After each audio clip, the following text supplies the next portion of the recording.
શ્રી ગણેશાય નમઃ મિત્રો, આપ જોઈ રહ્યા છો આપણી યુટ્યુબ ચેનલ આશીર્વાદમાં આપ સૌનું સ્વાગત છે.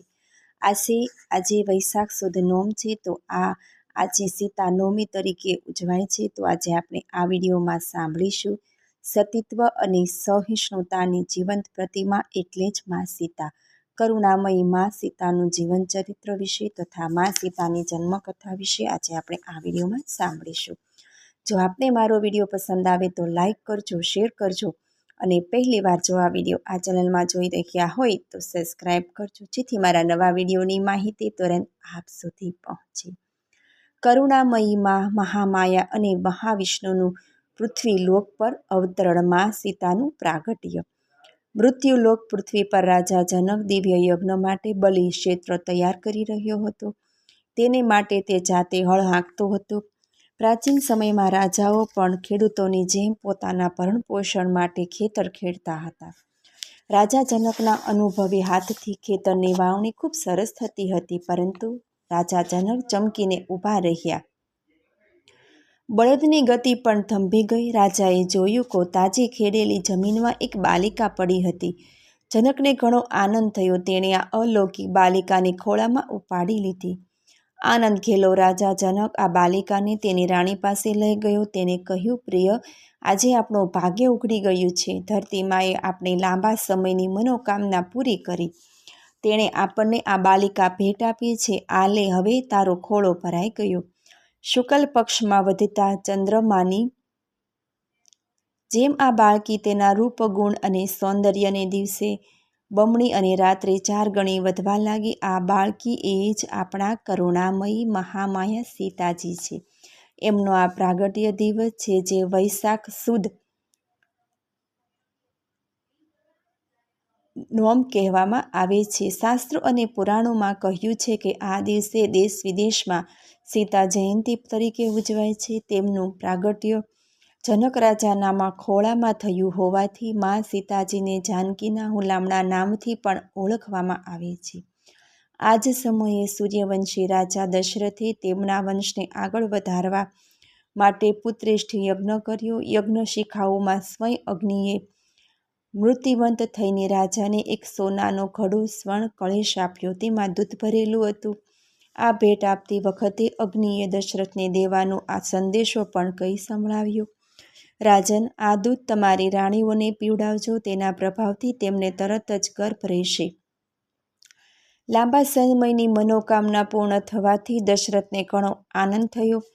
રાજા દશરથ અગ્નિને નમસ્કાર કરીને તરત જ પેલો દિવ્ય કળશ લઈ સૌથી પહેલા કૌશલ્યાના ખંડમાં ગયા. ત્યાં તેને ઘડો આપીને કહ્યું, ભાગ્યશાળી પત્ની, આ ઘડાનું અડધું દૂધ તમે પી જાઓ. કૌશલ્યા ઘડાનું અડધું દૂધ પી ગયા. પછી રાજા સુમિત્રા પાસે ગયા અને બાકીનું અડધું દૂધ પીવાનું કહ્યું. ત્યારે સુલક્ષણા અને સુશીલ સુમિત્રાએ કહ્યું, હે રાજન, રાણી કૈકેયી પણ આ દૂધના અધિકારી છે. તેમને આમાંથી અડધું દૂધ પીવડાવો તો તેને જ તો હું આપની આજ્ઞાનું પાલન કરીશ. રાજા રાણી સુમિત્રાનું માન રાખે. આ અડધા દૂધનું પણ અડધું દૂધ રાણી સુમિત્રા પીએ અને બાકીનો ભાગ લઈ રાજા દશરથ કળશ સાથે કૈકેયી પાસે ગયા. કૈકેયી પણ તેમાંથી અડધું દૂધનું પાન કરે છે. હવે જે 8મો ભાગ રહ્યો તે રાજા દશરથ સુમિત્રાને પુનઃ બીજી વાર પીવડાવે છે. યોગ્ય સમયે રાણીઓએ સુંદર અને ચારિત્ર્યવાન પુત્રોને જન્મ આપ્યા. કૌશલ્યાના ગર્ભથી જે બાળકનો જન્મ થયો તે જ મહાવિષ્ણુ ભગવાન શ્રી રામચંદ્રજી છે. પૃથ્વીલોકમાં શ્રીરામના પ્રાગટ્યનો દિવસ ચૈત્ર સુદ નોમ હોવાનો ઉલ્લેખ શાસ્ત્રો અને પુરાણોમાં છે, જે પૃથ્વીલોકમાં રામનવમી તરીકે ઉજવાય છે. રાણી કૈકેયીની કુખેથી શ્રી ભરતજી પ્રગટ્યા અને સુમિત્રા રાણી, જેમણે 2 વાર કળશના દૂધનું પાન કર્યું હોવાથી તેમને જોડિયા પુત્રો લક્ષ્મણ અને શત્રુઘ્ન થયા. ત્યારબાદ જે કંઈ બન્યું તેના ગુણગાન આદિ કવિ વાલ્મીકીના મહાકાવ્ય ગ્રંથ રામાયણમાં છે. સીતાજીનું શ્રી રામચંદ્રજી સાથે લગ્ન થાય છે. સીતા માતાના વિવાહ પ્રસંગને રામાયણ કથાકારો સુંદર રીતે ઉજવે છે. આ રીતે મહામાયે સીતા મનુષ્ય લોકમાં સુખ દુઃખનો જાત અનુભવ કરવા ગૃહસ્થાશ્રમમાં પ્રવેશે છે. ખરી રીતે સીતાનું જીવન ચરિત્ર ભારતીય જીવનનું સૌથી સંઘર્ષમય સ્ત્રી ચરિત્ર છે. રામ કરતાં પણ અનેક ગણું, કેટલાય ગણું વધારે સીતાએ જીવનની કટુતા અને ઝેરનું પાન કર્યું છે. સીતા ભારતની એક એવી સ્ત્રી છે જે લૌકિક જીવનની કઠોરમાં કઠોર તપસ્યામાંથી પાર ઉતરી છે. સીતાએ પુસ્તકોમાંથી વાંચીને કે સ્વર્ગની બારીમાંથી જોઈને જીવનના સુખ દુઃખનો અર્થ તારવ્યો નથી, પરંતુ તે સંઘર્ષના અગ્નિમાં આજીવન તપી છે. વનવાસમાં ભયંકર કષ્ટો, પતિનો વિયોગ, રાવણની કેદ, અગ્નિ પરીક્ષા હૃદયને ચીરી નાખે તેવો લોકપવાદ અને રામે કરેલો ત્યાગ, આનાથી વધારે દુઃખમય પરિસ્થિતિ મનુષ્ય જીવનમાં બીજી હોઈ પણ શું શકે?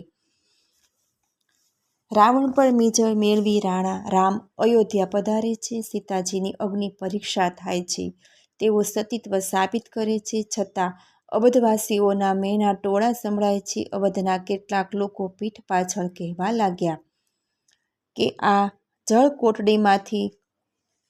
કાજળકોટડીમાંથી કોઈ ચોખ્ખું બહાર આવી શકે ખરું?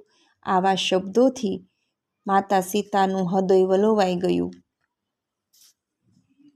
મિથ્યા, અસત્ય, માયા અને ભ્રાંતિ જગતના દુઃખોને જીવોને શા માટે દુઃખ પહોંચાડે છે? આ પ્રશ્નનો જવાબ મહામાયા સીતાને મળી ગયો.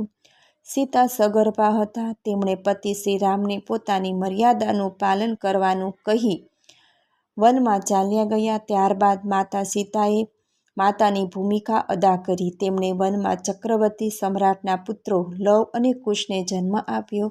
તેમણે જ્યારે જોયું કે જીવનની સતીત્વની મર્યાદા હજુ વધારે કિંમત માગે છે, ત્યારે તેમની જન્મદાતી ધરતી માતાને ગોદમાં તેમની જીવન લીલા સમર્પી દીધી. આ મહામાયા પૃથ્વી પર લક્ષ્મી, ગૌરી, શક્તિ, પાર્વતી, દુર્ગા, કાલી ઇત્યાદિ સ્વરૂપે પ્રગટ થયા છે અને અસુરી અનિષ્ટ તત્વોનો સંહાર કરી મનુષ્યને સુખી સંપન્ન જીવનની પ્રેરણા આપી છે. ત્યાર પછી આજ દિવસ સુધી ઘણા કવિઓ, સંતો, મહંતો, સાક્ષરો, સૂફી સંતો, લેખકો અને ઝલકકારોએ માતા સીતા અને ભગવાન શ્રી રામના જીવનના દુઃખ અને સંતાપના ઘણા પ્રસંગો વર્ણવાયા છે. યા દેવી સર્વભૂતેષુ માતૃરૂપેણ સંસ્થિતા નમસ્તસ્ય નમસ્તસ્ય નમસ્તસ્ય નમો નમઃ. સંગીત ભક્તિમાં મહામાયા સીતાજી તથા મહાવિષ્ણુ શ્રી રામના ભજનો ગાયા છે.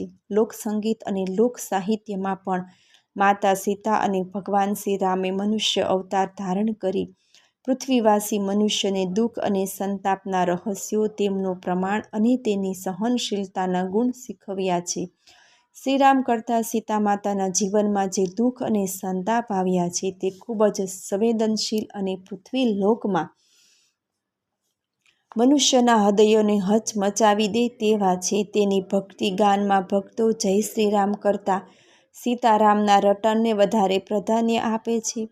જગતમાં ઉમદા સ્ત્રી ચારિત્ર્યોમાં માતા સીતાનું જીવન આદર્શ ગણાય છે. શાસ્ત્રો તથા પુરાણોમાં વર્ણયેલા તમામ પ્રકારના સ્ત્રી ધર્મનો સીતા માતાના પાત્રમાં સમાવેશ થયો છે. ધર્મકથાઓ તથા બોધકથાઓમાં પણ માતા સીતાના જીવન પ્રસંગોની કથાઓ આપણને સત્ય, પ્રેમ, અહિંસા, સહનશીલતા અને સેવાના ગુણોની પ્રેરણા આપે છે. શ્રી રામચંદ્ર કૃપાલુ ભજ મન હરણ ભવ ભય દારુણમ નવ કુંજ લોચન કંજ મુખકર કંજ પંદક ચારુકમ ભજુ દિન બંધુ દિનેશ દાનવ દૈત્ય વંશ નિકંદનમ રઘુનંદન આનંદ કંદ કૌશલ ચંદ દશરથ નંદનમ. હે દશરથ નંદન, હે સીતાપતિ, હે દૃષ્ટોને હરનાર, હે બાણવળી, હે મંદ મંદ સ્મિત ફરકાવતા, મધુર વચન બોલતા, આંખોને ઠારનાર ભગવાન શ્રી રામચંદ્રજી, સીતાજી, લક્ષ્મણને હનુમાનજી સહિત અમારા હૃદયમાં નિવાસ કરો. મને સાંભળવા બદલ ધન્યવાદ. જો આપને મારો વિડીયો પસંદ આવે તો લાઈક કરજો, શેર કરજો અને પહેલીવાર જો આ વિડીયો આ ચેનલમાં જોઈ રહ્યા હોય તો સબસ્ક્રાઈબ કરજો, જેથી મારા નવા વિડીયોની માહિતી તુરંત આપ સુધી પહોંચે. ધન્યવાદ. જય શ્રી કૃષ્ણ.